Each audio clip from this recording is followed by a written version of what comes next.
Halo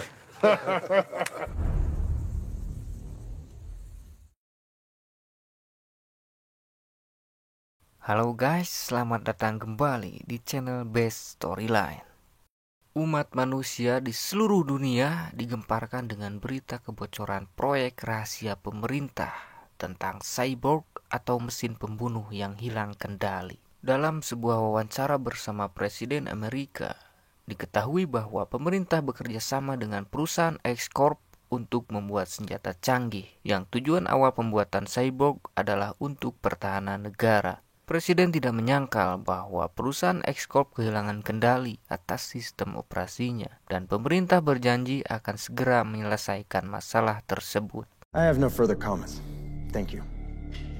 Banyak berita simpang siur tentang Jack Gilmore, CEO dari perusahaan X-Corp yang diduga menghilang. Bahkan ada juga yang mengatakan bahwa dia telah tewas dalam serangan gelombang pertama. Ada dua jenis senjata rahasia selain proyektil nuklir yang dibuat oleh Jack. Ada Spider Drone yang berfungsi sebagai mata-mata untuk berpatroli di setiap wilayah dengan dibekali teknologi canggih untuk menandai dan membunuh targetnya. Dan yang utama adalah cyborg, yaitu manusia yang dipasangi alat menyerupai topeng yang terdapat benda bulat seperti lampu dan jarum yang ditancapkan ke sistem saraf yang berfungsi untuk mengontrol sekaligus mengendalikan cyborg dari jarak jauh. Why aren't we already dead? Serangan gelombang kedua telah dimulai. Namun, target utama yang diserang adalah kota-kota besar di seluruh dunia, seperti Paris, New York, Beijing, Tokyo, dan kota-kota besar lainnya. Banyak korban jiwa berjatuhan, dan para militer pun dibuat kewalahan menghadapi para cyborg yang terlalu kuat dan tidak bisa mati. Apakah umat manusia bisa bertahan? Dan inilah Cyborg Egg.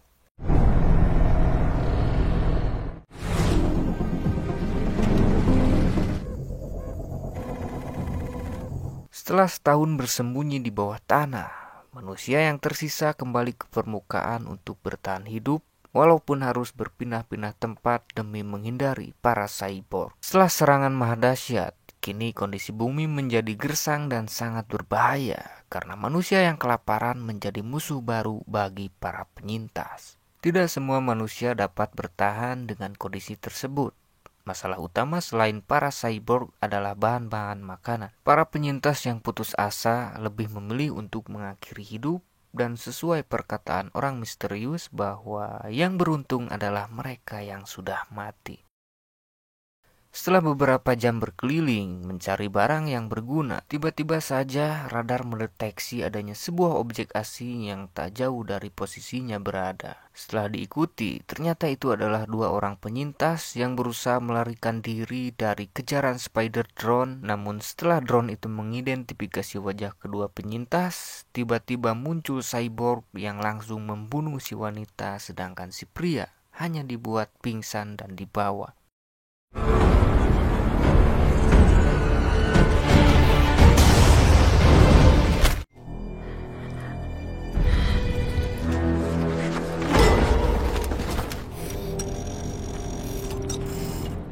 Setelah kondisi aman, orang misterius menghampiri TKP dan menemukan sebuah hard drive yang bertuliskan Gilmore.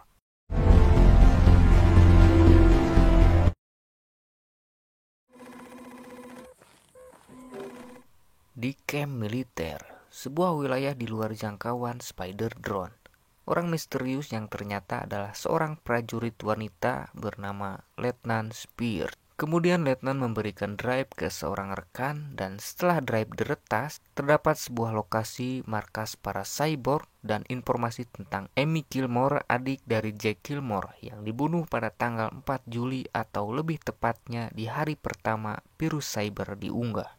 Terjadi sebuah percekcokan karena Letnan ingin langsung menyerang para cyborg, sedangkan Kolonel Shaw tidak ingin mengambil resiko jika tidak mempunyai rencana yang cukup matang. Seorang pemimpin tentunya tidak akan mengambil keputusan yang gegabah untuk bertindak. Maka dari itu, Letnan Shaw menghampiri 3 prajurit, di antaranya ada Lopez, Jones, dan si pemalas yaitu Carly, untuk bersiap-siap melakukan briefing.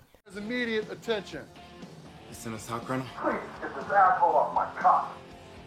Pria berkacamata atau si ahli hacker menjelaskan bahwa Jack Gilmore adalah orang yang jenius. Di usia 19 tahun, dia sudah diberi gelar sebagai anak emas teknik oleh perusahaan majalah High Tech. Dan pada usia 26 tahun, Jack memulai sektor baru dalam pertahanan rumah yang memfokuskan peralatan persenjataan dan pengawasan dari jarak jauh. Tak dapat dipungkiri bahwa kejeniusan Jack dapat menghancurkan bumi. Berdasarkan perkataan Letnan bahwa pria yang dibawa Cyborg adalah Jack Gilmore, sang CEO X-Corp.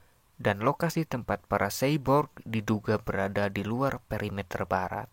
Kolonel berencana mengirim 3 prajurit ke sana untuk membawa Jack. Mungkin terdengar sederhana, tapi yang dikhawatirkan para prajurit adalah bisa saja itu mungkin sebuah jebakan. Tidak ada cara lain, kesempatan tersebut mungkin satu-satunya opsi untuk melakukan tindakan kecil dari sebuah kebebasan. Briefing terinterupsi oleh suara senapan dari seorang prajurit tangguh yang kita sebut saja si Mamang Granat. Prajurit tua atau rekan yang brutal sekaligus menjadi pendorong Kolonel Shaw untuk mengkomando prajuritnya agar tetap mempunyai harapan seperti Mamang Granat yang selalu bersemangat. Want to eat shit and drink piss? Sir, no. Good. Let's move. Just left it.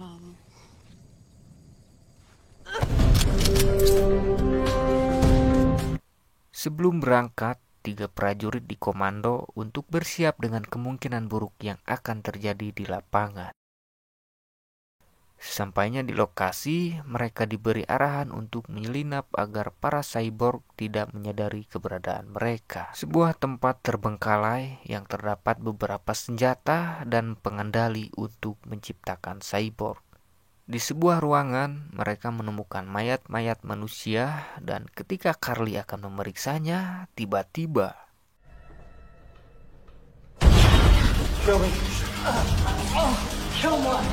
Jack Gilmore menyandra Carly sehingga membuat sedikit ketegangan yang untungnya bisa direda oleh Lopez. Setelah itu, Carly yang tidak terima pun menodongkan senjata ke arah Jack, namun Jonas mengancam akan menembaknya jika Carly membuat sebuah kebodohan. Merasa tidak dibela, Carly pun memutuskan untuk meninggalkan rekan-rekan. Setelah sedikit drama, mereka bergegas pergi, namun salah satu cyborg menghadang dan berhasil membuat Jonas tewas. Perlawanan yang diberikan hanya melumpuhkan cyborg untuk sementara. Maka dari itu, Lopez dan Jack harus segera pergi, tapi saat berhasil keluar, tiba-tiba saja muncul salah satu cyborg terkuat yang membuat mereka kewalahan, tapi untungnya mereka berhasil kabur walaupun Lopez harus mendapat luka yang cukup serius di bagian perutnya. Sebuah tembakan yang sama seperti tembakan yang menghancurkan kepala si penyintas wanita.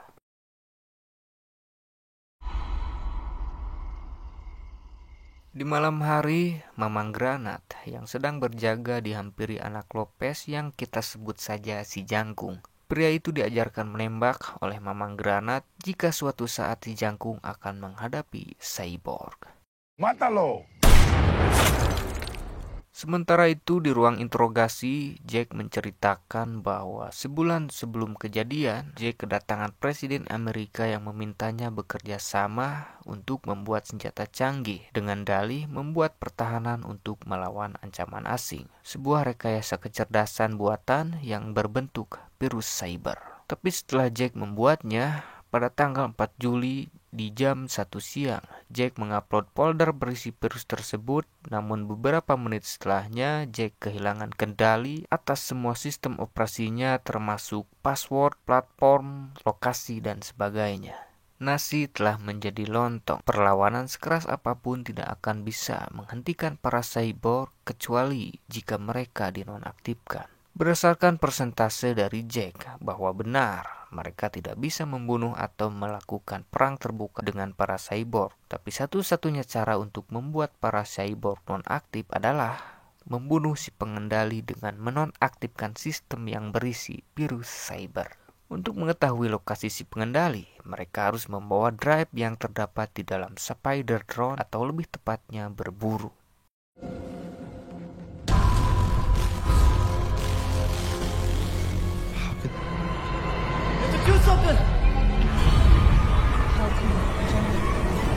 tengah malam, Jack terbangun karena bermimpi buruk tentang terbunuhnya sang adik. Kemudian, pria itu menghampiri letnan yang sedang mencari tentang cyborg. Jack menjelaskan bahwa ada 2 tipe dari cyborg. Yang pertama adalah tipe cyborg RCT, tawanan perang yang dikendalikan atau para cyborg yang kita lihat di sepanjang film. Yang kedua ada tipe Cerebrum C1 yang biasa disebut si pengendali. Di keesokan harinya, ketika membuat sebuah rencana, mereka kebingungan untuk menggunakan senjata yang efektif dengan 1 kali serangan. Tapi Rocket launcher.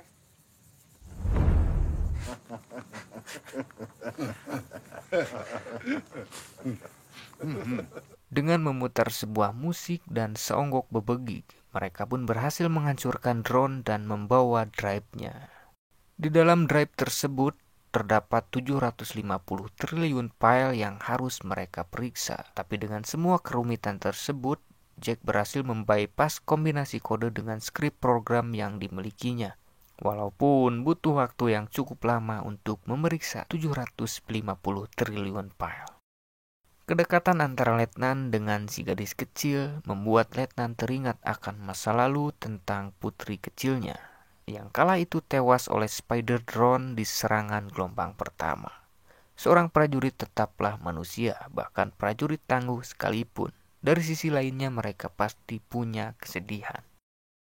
Sementara itu Jack dan yang lain telah berhasil menemukan titik koordinat fasilitas kepala X-Corp, atau lebih tepatnya Ground Zero, sebuah tempat yang menurut si hacker sudah diratakan. Tiba-tiba saja drive tersebut mengkonfirmasi sebuah koordinat baru yang tidak mereka sadari bahwa drive tersebut memiliki pelacak dan koordinat yang dimaksud adalah lokasi mereka. Tak lama kemudian kolonel mengkomando untuk bersiap sehingga pertempuran pun tak terelakkan.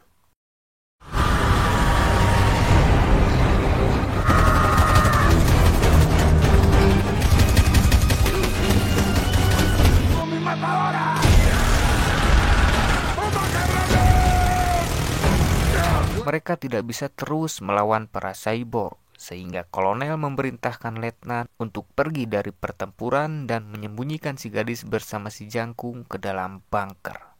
Dalam pertempuran tersebut, si Abah termasuk kolonel dan Lopez telah gugur. Tidak ada yang bisa mereka lakukan selain bertahan dan menjalankan perintah terakhir dari kolonel. Dengan pengorbanan si Mamang Granat, mereka bertiga pun berhasil menyembunyikan si gadis dan si jangkung sekaligus kabur menuju tempat yang aman. Come on, kid!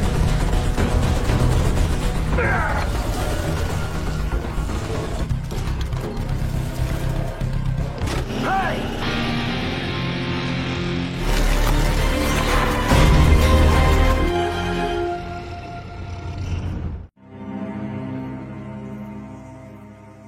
Semua peralatan seperti amunisi, bom, detonator, dan C4 telah menghilang. Tidak ada harapan bagi letnan untuk menjalankan rencana. Sebuah keputusasaan dari seorang prajurit yang kehilangan sang pemimpin. Namun, Jack Gilmore menepis itu semua dan memberi harapan jika mereka berhenti, pengorbanan para rekan yang telah gugur akan sia-sia. Walaupun misi kali ini hanya membebaskan wilayah seluas 500 mil, tapi setidaknya ini adalah sebuah awal yang baik untuk menuju kebebasan. Sesuai titik koordinat dari radar, akhirnya Jack menemukan sebuah jalan masuk ke fasilitas tersebut. Dengan perlahan, mereka menyusuri setiap ruangan di sana, namun letnan yang kaget melihat cyborg pun refleks berteriak dan menembak, sehingga itu akan menjadi masalah jika cyborg tersebut aktif. Tak lama kemudian mereka berhasil menemukan ruangan sistem yang saat itu si hacker langsung meretas komputer untuk dinonaktifkan. Cukup aneh jika komputer pengendali tidak menggunakan password atau keamanan lainnya. Proses tersebut membutuhkan sedikit waktu, namun saat menunggu proses selesai, mereka mendengar kedatangan para cyborg yang sudah mengetahui keberadaan mereka. Sementara itu di bunker, si jangkung dan si gadis sedang melihat layar CCTV yang menampilkan para cyborg yang masih ada di sana. dan Kolonel Shaw yang ternyata masih hidup dengan kondisi tubuh yang mengenaskan. Walaupun dalam kondisi demikian, sang kolonel sempat-sempatnya mengambil cerutu dan melakukan serangan terakhir yang disaksikan si Jangkung dan si gadis kecil. Serangan itu mungkin tidak worth it, namun setidaknya sang kolonel menggambarkan sosok pemimpin yang tangguh. Kematian sang kolonel diikuti oleh teriakan si gadis yang refleks dan itu membuat posisi mereka diketahui para cyborg. Kembali ke Jack dan Letnan yang mendapat kabar dari si hacker bahwa prosesnya hampir selesai, tapi beberapa saat kemudian terjadi kegagalan karena adanya firewall. Masalah baru muncul ketika salah satu cyborg datang dan langsung menyerang mereka sehingga membuat si hacker tewas seketika. Sedangkan Jack yang hampir terbunuh diselamatkan Letnan sampai akhirnya Jack berhasil memenggal kepala cyborg.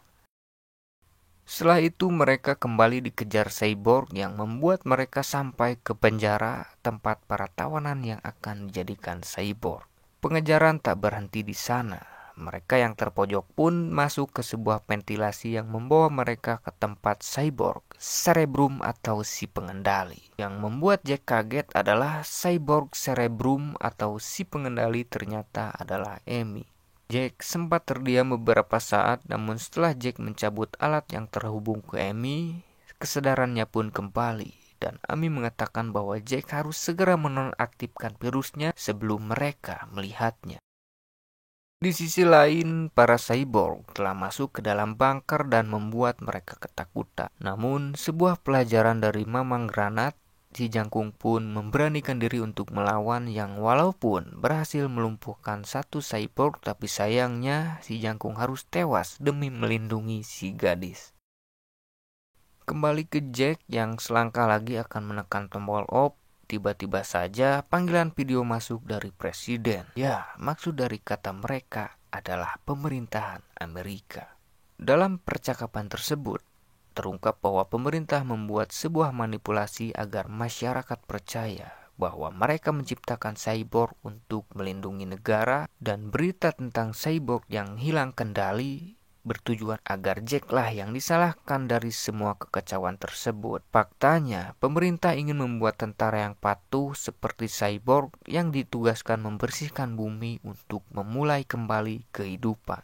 Dua pilihan yang berat, antara menekan tombol untuk membunuh Amy agar menonaktifkan para cyborg atau membiarkan Amy tetap hidup dan membiarkan para cyborg menghancurkan bumi. Setelah memutuskan untuk menonaktifkan, tiba-tiba saja Jack dihentikan Amy yang sudah hilang kesadaran dan Jack pun ditikam sampai tak berdaya. Setelah itu Amy menyerang Letnan hingga terpojok. Namun sebuah ingatan tentang si gadis dan putri kecilnya membuat Letnan bangkit dan pada akhirnya Letnan berhasil mengalahkan Amy.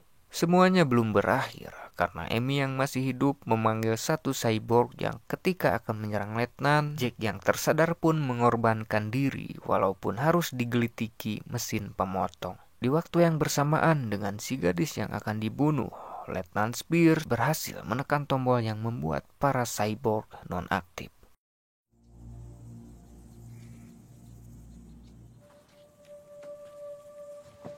Di akhir film, Letnan bersama si gadis yang berhasil selamat memutuskan untuk mencari tempat yang lebih baik. Dan mungkin saja mereka bisa bertemu dengan para penyintas lain dan membebaskan bumi sepenuhnya dari kehancuran. Dan film pun berakhir. Sebuah film yang cukup seru dan beradrenalin. Walaupun visual efek dari tembak-tembakannya agak kurang, tapi lumayan lah untuk hiburan. Oke rekan-rekan semua, saya cabut dulu. Sampai jumpa di lain waktu. Ciao.